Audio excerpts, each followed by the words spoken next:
नमस्कार। आज का बिज़नेस बहुत ख़ास है और बहुत फ़ायदेमंद है। आप सबके लिए बहुत बहुत ज़्यादा फ़ायदा करेगा, ये एकदम क्लियर है। ये बिज़नेस पता है, अगर आप पार्ट टाइम करना चाहते हो, अगर कहीं जॉब आप कर रहे हो तो भी कर पाओगे। और एक चीज़ बताऊं, पैसे बहुत अच्छे कमा पाओगे, एकदम क्लियर है। आप कहीं जॉब कर रहे हो, कोई दिक्कत नहीं, आप कर लोगे। आप घर पे हो तो भी कर लोगे। आप गाँव में रहते हो तो भी कर लोगे। कहीं भी आप रहते हो आप ये बिज़नेस कर लोगे। अगर आप महिला हो तो भी कर लोगे और बहुत आसानी से कर लोगे और बहुत अच्छा पैसा कमा पाओगे। एक चीज़ मैं यहाँ पे जो कहने वाला हूँ, तो अगर आप चाहो तो 2 मिनट स्किप करके देख सकते हो, बिज़नेस आइडिया आगे आपको मिल जाएगा। अभी मैं एक बात आपको थोड़ा सा कहूँगा, उसके बाद मैं अपना बिज़नेस आइडिया स्टार्ट करूँगा। आप चाहो तो 2 मिनट स्किप कर सकते हो, ठीक है। देखिए, मैं यहाँ पे जो बिज़नेस आइडिया आपको देता हूँ वो कहीं बहुत दूर से नहीं होते हैं, ना बहुत ज़्यादा कुछ विशेष होते हैं, लेकिन हाँ आपके आसपास होते हैं। मैं सिर्फ आपको उनसे इंट्रोड्यूस कराता हूँ और वो कैसे हो सकते हैं उसके बारे में पूरी जानकारी दे देता हूँ कि भाई ऐसे हो सकता है, ऐसे हो सकता है, ऐसे हो सकता है, बिना किसी स्वार्थ के दे देता हूँ। ताकि देखिए, बहुत सारे लोग होते हैं कि आधी बात बताया, आधी नहीं बताया, आधी उनके कोर्स में आना, ठीक है। और बहुत सारे लोग होते हैं जो कोर्स में भी कुछ नहीं बताते, सिर्फ वहाँ भी आपको अगले कोर्स के लिए रिकमेंड कर देते हैं। तो मैं क्यों, लोग बहुत, आप नीचे कमेंट्स देखोगे बहुत बहुत अच्छे कमेंट्स रहते हैं। लोग बहुत ऐसे बोलते हैं उन्होंने बहुत अच्छा कुछ किया है, बहुत सारे लोगों ने किया है। तो मेरा उद्देश्य सिर्फ एक रहता है कि मैं आपको जेन्युइन चीज़ बताऊं, सही चीज़ बताऊं, ताकि उसमें आप लाभ कमाओ। और लाभ सिर्फ इसलिए मैं चाहता हूं, ताकि आपका लाभ मैं इसलिए चाहता हूं कि अगर आप लाभ कमाओगे तो हमारे देश का विकास होगा, देश उन्नत करेगा। क्योंकि हम सबसे देश बना है ना, मैं हूँ, मेरी फैमिली, ऐसे ही आप हैं, आपकी फैमिली। अगर आपकी फैमिली में 4 लोग हैं माना, तो और 1 लोग कमाता है, तो इसका मतलब है कि उस व्यक्ति, और वो 40,000 कमाता है, 1 लोग कमाता है और वो 40,000 कमाता है, तो इसका मतलब है उस परिवार की आय 40,000 है। लेकिन अगर उसी परिवार में 15-15 हज़ार रुपये 4 लोग कमाते हैं, जो 4 की फैमिली है, तो इसका मतलब है उस परिवार की आय 60,000 है। सोचो, ध्यान से सोचो। तो इसका मतलब ये हुआ कि भले ही वो एक व्यक्ति ज़्यादा कमाता है, लेकिन वो जो थोड़े थोड़े कमाते हैं, फिर भी वो घर और उस घर की उन्नति में अंतर होगा, क्योंकि वो घर ज़्यादा कमा रहा है। अगर पूरा घर की बात करें, ऐसे ही अगर हमारे घर में, हमारे देश हमारा घर है, अगर उसमें हर व्यक्ति थोड़ा थोड़ा अंशदान देगा, हर व्यक्ति कमाएगा, और अगर हर व्यक्ति बिजनेस स्टार्ट करेगा ना, तो और लोगों को भी रोज़गार मिल जाएगा, जो नहीं है उनको भी जॉब मिलेगा, वो भी कमाएंगे, तो हमारा देश अपने आप आगे बढ़ जाएगा, विकसित हो जाएगा। हम विकसित देशों में भी अग्रणी हो जाएंगे। इसीलिए मैं ये छोटे छोटे बिजनेस आइडिया बताता हूँ, ताकि सब व्यक्ति वो कर सकें। अब मैं एक्चुअल में उस बात पे आता हूँ कि जहाँ से हमने स्टार्ट किया था, कि कैसे कैसे हम उस बिज़नेस को कर सकते हैं। अब क्या है, इस बिज़नेस में करना कैसे है। देखिए, हम सब ने सेब खरीदे हैं, बहुत ध्यान से सुनना, बहुत इंपॉर्टेंट है, तो बहुत ध्यान से सुनो। क्यों, देखिए, जब तक आप ध्यान से नहीं सुनोगे ना, तब तक अगर कोई गलती कर दी तो फिर सब गड़बड़ हो जाएगा। इसलिए एक बात को ध्यान से सुनो, ये आपकी कमाई से रिलेटेड है, या आपके लाभ से रिलेटेड है, इसलिए इसको बहुत ध्यान सुनना, ठीक है। देखो, हम सब सेब खरीदते हैं। सेब का सीजन आता कब है? अक्टूबर में आ जाता है, नवंबर दिसंबर तक चलता है, ठीक है। अब क्या होता है, बहुत सारे लोग उस समय, जो आपने देखे होंगे, जो फल वाले हैं, वो तो उनके पास उतना पैसा नहीं होता है, लेकिन उसके अलावा बहुत सारे लोग ऐसे हैं जो अक्टूबर नवंबर में उस फल को कोल्ड स्टोरेज में रखते हैं। किसको? सेब को, ठीक है। और उसको क्या करते हैं, जब सीजन चला जाता है उसके बाद वहाँ से निकालते हैं, अच्छा डबल का लगभग प्रॉफिट लेते हैं और बेचते हैं। अब इसका प्रोसेस क्या है वो समझने की बात है, और वही उसी में बिजनेस सिपा है। देखिए, और पार्ट टाइम क्यों है? क्योंकि उसमें आपको रेगुलर नहीं लगना है, इसलिए वो पार्ट टाइम है। अब क्या हुआ, जब सीज़न आया, माना अक्टूबर का सीज़न आया, मैं ये नहीं कह रहा हूँ कि आप कश्मीर चले जाओ इस वीडियो में, कि आप हिमाचल चले जाओ, नहीं, कहीं जाने की ज़रूरत नहीं है। आपकी जो होलसेल मंडी है, वहाँ पे जब सीज़न आता है, जब अक्टूबर नवंबर का समय आता है, तो रेट बहुत डाउन होते हैं, क्योंकि ये सीज़न का समय होता है, किसी भी वैरायटी का एप्पल हो। तो क्या होता है, उस समय आपको क्या करना है कि वो सेब खरीदना है और कोल्ड स्टोरेज में रखना है। अब सर ये बताइए कि कोल्ड स्टोरेज में रखेंगे तो किस हिसाब से रखते हैं, कैसे रखते हैं, तो उस पर विषय पे आते हैं। क्या होता है कि जब आप कोल्ड स्टोरेज में कोई सेब या कोई भी दूसरा फल रखते हो, तो सेब का ये तरीका है कि ये सेब लगभग 6 महीने से 8 महीने रुक जाता है, बहुत ध्यान से समझो। इसीलिए सेब को ज़्यादा रोका जा सकता है। और जब ये आता है तो ऐसे नहीं हर एक सेब जाके रख दिया, नहीं, उसकी भी एक वैरायटी है, उसकी भी एक स्टैंडर्ड, थोड़ा सा अध पका फल लगभग ऐसा होता है। और वो जब आप होलसेल मंडी में जाओगे, जैसे मेरे कानपुर में होलसेल मंडी जो है फलों की वो है चकरपुर, ठीक है। जब आप वहाँ जाओगे और बड़े आड़ती से मिलोगे और ये बात हम लोग आपस में करोगे कि भाई मुझे फल रखना है, ऐसे नहीं कि गए बस खरीद लिया और रख दिया, नहीं, तो वो आपको समझाएगा कि किस टाइप का, और ये आपको समझना है किस टाइप का फल रखना है, ठीक है। अगर यहाँ चूक हो गई तो गड़बड़ हो जाएगा फिर, है ना। तो यहाँ जहाँ जहाँ इंपॉर्टेंट है मैं वहाँ आपको बार बार बता रहा हूँ, भले कोई मेरा वीडियो देखे ना देखे, स्किप कर जाए कि बहुत बार बार वो चीज़ बता रहा है, लेकिन मैं उसको पॉइंट ऑफ व्यू में रख के बात करता हूँ। मनोरंजन तो नहीं कर रहा हूँ ना, कोई मनोरंजन नहीं हो रहा है, यहाँ वो चीज़ हो रही है जो आपकी अर्थव्यवस्था से रिलेटेड है। जरा सी चूक में घाटा हो सकता है, तो इस चीज़ का मैं ध्यान रखता हूँ। तो आपको फल जब खरीदना है तो वो वाला फल खरीदना है जो कोल्ड स्टोरेज के लायक हो, है ना, ये बात आप उससे बोलना। वैसे मैं आपको बताऊं कि थोड़ा सा ऐसा टाइट फल होता है वो कोल्ड स्टोरेज में रखा जाता है, ऐसा भी पका एकदम पका फल नहीं रखा जाता है, ठीक है। तो आपने देखा अब पेटी के हिसाब से रखा जाता है। पेटी कितने किलो होते हैं? 13 किलो, 14 किलो के आसपास, 15 किलो के आसपास के बीच की पेटी होती है एक पेटी, ठीक है।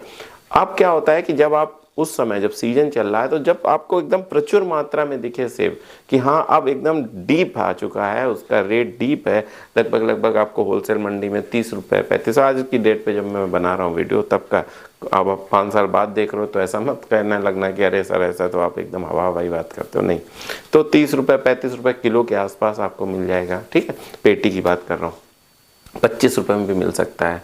तो जब इस रेट के सेब हों और इस तरीके के सेब आ रहे हों प्रचुर मात्रा, चाहे वो हिमाचल से आ रहा हो, चाहे वो कश्मीर से आ रहा हो, ठीक है, आपको वो पेटी कोल्ड स्टोरेज में रखनी है। अब कोल्ड स्टोरेज का क्या सिस्टम है? कोल्ड स्टोरेज का सिस्टम ये है कि जब आप एक पेटी ले जाओगे 13 किलो 14 15 किलो की जो भी पेटी है, तो उसका वो 17 रुपये लेते हैं। बहुत ध्यान समझो, आज की डेट पे रेट है, कल बदल जाएगा, परसों बढ़ जाएगा, वो अलग बात है। आज की डेट पे जो मैं बता रहा हूँ 1-2 रुपये बढ़ जाएगा, 3 रुपये बढ़ जाएगा, बस, इससे ज़्यादा तो नहीं बढ़ेगा। तो आप याद रखो ये कानपुर का रेट है, ये भी मैं बता देता हूँ। हो सकता है आपके यहाँ कुछ दूसरा रेट हो सकता है आपके यहाँ इलेक्ट्रिसिटी का खर्चा ज़्यादा हो तो रेट बदल जाए, लेकिन मैं ये कानपुर का फजलगंज का रेट बता रहा हूँ। अगर आप कानपुर रहते हो और आपको ऐसा करना है तो मैं आपको एक जगह भी थोड़ा सा बता दूँ, भैया मैंने उनसे पैसे नहीं लिए, ये मत सोचना कि पैसे, हाँ मैंने इंक्वायरी की है तो वो जगह मैं आपको बता देता हूँ। तो फजलगंज के बाद किसी से पूछ लेना कि कोल्ड स्टोरेज कहाँ है जो फल रखता है, बस आप वहाँ पहुँच जाओगे। तो 17 रुपये पेटी लगभग है ना। तो आप क्या करोगे कि वहाँ से आपने उठाया, ठीक है, बहुत ध्यान समझो। अब 17 रुपये पेटी क्या है? 17 रुपये पेटी पर मंथ का रेंट है उसका, ठीक है। मान लो 2 महीने लगेगा, 17 दूनी 34 रुपये हो गए, और उसमें 15 किलो फल है। तो आप सोचो हर महीने लगभग 1 रुपये किलो पड़ रहा है, लगभग, ठीक है। तो इस हिसाब से आप सोचो कि कितना अच्छा मार्जिन हो सकता है। आपने मान लो 25 रुपये 30 रुपये किलो फल खरीदा सेब अक्टूबर नवंबर में, उसे पेटी के द्वारा रख दिया कोल्ड स्टोरेज में, और जब सीजन ऑफ होता है, जैसे आज कल आप चले जाओ 120 130 140 रुपये में बिक रहा है, तो आप सोचो कि कितना ह्यूज प्रॉफिट है। और एक चीज़, ऐसा नहीं होता है कि आपने और हाँ, ये भी आप क्वेश्चन कर सकते हो कि सर वो कितनी पेटी मैक्सिमम रख सकते हैं या मिनिमम कितनी पेटी रख सकते हैं? तो मैक्सिमम की तो कोई लिमिट है नहीं, मिनिमम में ये है कि 5-6 पेटी भी आप रख सकते हो। तो मैं ये नहीं कह रहा हूँ कि आप हज़ारों पेटी जाके रख दो, आप शुरू में 5-10 पेटी रख के स्टार्ट करो, देखो कैसे क्या होता है। जाना आना तो नहीं है ना कहीं, एक दिन मंडी जाना है, जहाँ से संडे को चुन लेना, संडे को जाके मंडी से उठा लेना और संडे को ही कोल्ड स्टोरेज में लगा देना, बात खत्म हो गई, आपका पैसे लग गए। इसके बाद जो प्रॉफिट जब आपको बेचना हो, जब आप देखो कि आप ठेले में पता कर रहे हो कि आपका सेब का रेट क्या जा रहा है, जब आपको लगे 10-20 रुपये वहाँ पे कम में बिक जाएगा, बात खत्म। तो एकदम आसान है ना, आसान है ना, इसमें कौन सा बताओ रॉकेट साइंस है कि नहीं सर मुझसे नहीं हो पाएगा, आपको एक्स्ट्रा पैसा मिलेगा ना। अब आप समझो, क्या कभी देखा है आपने कि इस समय सेब का रेट डाउन हो गया, घट गया? बहुत रेयर, मैं देखिए 100% तो नहीं हो सकता लेकिन रेयरेस्ट है ना। तो क्या है कि आसान है, आप उस समय अक्टूबर नवंबर में संडे को किसी होलसेल मंडी चले जाओ, 2-4-5 पेटी ले लो और उसको कोल्ड स्टोरेज में रख दो और होली के आसपास उसको बेच लो, ठीक है, बहुत समझ के चलना है। अब क्या होगा, जब होली के आसपास आप उसे बेचोगे तो आपको आसानी से पैसे मिल जाएंगे, ठीक है। और क्या किया आपने, कितनी मेहनत की भाई साहब, ये बताइए। और आप ठीक है, आप जॉब करते हो या कुछ करते हो, आपको एक्स्ट्रा पैसे मिले ना। अगर आप कहीं कुछ नहीं करते हो तो भी आपको एक्स्ट्रा पैसे मिले ना। अब मैं कहता हूँ लाखों नहीं मिले, हजारों मिले, तो कुछ बढ़ोतरी हो रही है ना, ये चस्का लगेगा आपको। मैं बार बार इस चीज़ को बोलता हूँ कि मैं ये छोटा आपको क्यों बताता हूँ कि भाई छोटे से कर लो, 10 पेटी रख लो, 5 पेटी रख लो। इसलिए करता हूँ कि अभी आप मतलब एकदम शांत बैठे हो, ज़्यादा कुछ कर नहीं रहे हो, तो आपका दिमाग भी बिजनेस के लिए नहीं चल रहा है। बस मैं चाहता हूँ कि आपका दिमाग बिजनेस के लिए चलने लगे। जब दिमाग आपका बिजनेस की तरफ चलने लगेगा ना, तब आपको ये तो सिर्फ स्टार्ट है। फिर दुनिया के आपके पास आइडिया आएंगे, अरे यार ये भी कर लेते हैं, अरे यार ये भी कर लेते हैं, अरे ये भी तो कर सकते हैं, इसमें तो हम कहीं इंगेज ही नहीं हो रहे हैं। तो जब ऐसे आइडिया आने लगते हैं तब पैसा आता है और तब आप आगे बढ़ते हो। देखिए, तब पैसा आता है। तब मैं क्यों बार बार इसको बोलता हूँ, आप देखो जनरेटर चलाते हो, जनरेटर जो लाइट प्रोड्यूस करता है, तो आपने जनरेटर चलाया, हैंडल लगाया, पहले आपको एफर्ट देना पड़ता है ना, हैंडल से एफर्ट देते हो, 10-12 आपने हैंडल मारे और फिर वो चल जाता है। फिर क्या करता है कि आपको भी लाइट देता है, खुद भी अपने आप को चलाता है और इत्मीनान से चलता है। लेकिन अगर वो 2-4-5 हैंडल ना मारे गए होते तो वो अपनी भी लाइट ना देता, अपने आप को भी ना चलाता और शांति से खड़ा रहता। तो ये जो मेरा प्रयास है, जो गिलहरी नुमा प्रयास है छोटा सा, वो सिर्फ इसलिए है कि, और मैं छोटा क्यों कर देता हूँ, मैं ये नहीं कहता लाखों रुपए का आप बिजनेस कर लो, नहीं, छोटा करो, 10-5 पेटी तो रख के देखो। वो इसलिए कहता हूँ ताकि आपके हैंडल टाइप लग जाए। एक बार आपका स्टार्ट हो गया, एक बार आपको चस्का लग गया कि यार 10,000 बच गए, चलो कुछ नहीं बचा, 10,000 रुपये बच गए, तब आपके तो एकदम चच्चू खुल जाएंगे ना। आपको तरीका पता चल जाएगा, यहाँ से खरीदना है, ऐसे रखना है, ऐसे बेचना है, बस। समझ रहे हो ना। तो इससे क्या होगा कि आप आसानी से पैसे कमा पाओगे और आपका दिमाग बिजनेस में हो जाएगा। ये बहुत ज़रूरी है। तो इसीलिए मैं छोटी छोटी चीज़ें बताता हूँ। तो आपको ये समझ में आया, आपको अक्टूबर-नवंबर में वहाँ से फल खरीदना है और वहाँ पे कोल्ड स्टोरेज में रख देना है और देखते रहना, साल भर देखते रहना है कि कब हमारा जल्दी बिक जाए तो आपके 17 रुपये महीने लगने, जितनी जल्दी बिक जाए 17 रुपये पेटी, यानी 1 रुपये पर किलो आ रहा है लगभग, ठीक है। तो उस बात का ध्यान रखो कि जब आपको समझ मिले, आपको लगे कि नहीं यार अब अच्छे रेट मिल चुके हैं, बेच दो और छोटी पूंजी स्टार्ट करो, फिर आगे बढ़ाते जाना। तो एकदम सरल तरीका है एक अच्छा बिजनेसमैन बनने का, एक नौकरी के साथ बिजनेस करने का। आप गांव के हो तो क्या हुआ, मंडी जाओ, रख दो, फिर गांव से आके बेच देना, क्या दिक्कत है भाई, क्या दिक्कत है आपको ऐसे करने से। तो ये जो चीज़ें हैं ना, ये आपको बिजनेसमैन बनाएंगे। और बस मेरा लालच सिर्फ इतना है कि आप सब उन्नत करोगे, मेरा देश उन्नत करेगा, हम सब एक परिवार की तरह हैं।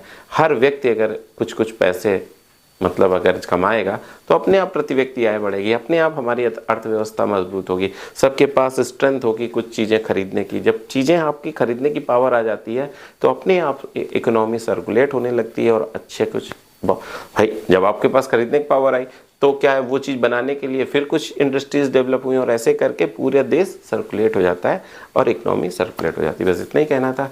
अगले वीडियो पे फिर कोई अच्छा बिजनेस आइडिया लेके मैं आपके सामने आऊँगा। अगर आपको इसमें कुछ अच्छा लगा हो तो कमेंट्स कर देना कि सर बहुत ये चीज़ अच्छी थी, ये चीज़ अच्छी, और कुछ ख़राब लगा हो तो वो भी कमेंट्स कर देना कि सर ये चीज़ आपने गलत बताई, ऐसा नहीं है, बहुत ख़राब वीडियो बनाए, जो भी आपको लगे। और एक चीज़, अगर कोई ऐसा है जिसको बिज़नेस में रुचि है या कोई अनएम्प्लॉयमेंट है तो उस तक ये वीडियो पहुंचा देना ताकि उसे एम्प्लॉयमेंट मिल सके। और मेरी नज़र में एम्प्लॉयमेंट का दान से बड़ा कोई दान नहीं है इस धरती पर। बस इतना ही कहना था। अगले वीडियो तक मैं आपसे विदा चाहता हूँ, तब तक के लिए नमस्कार।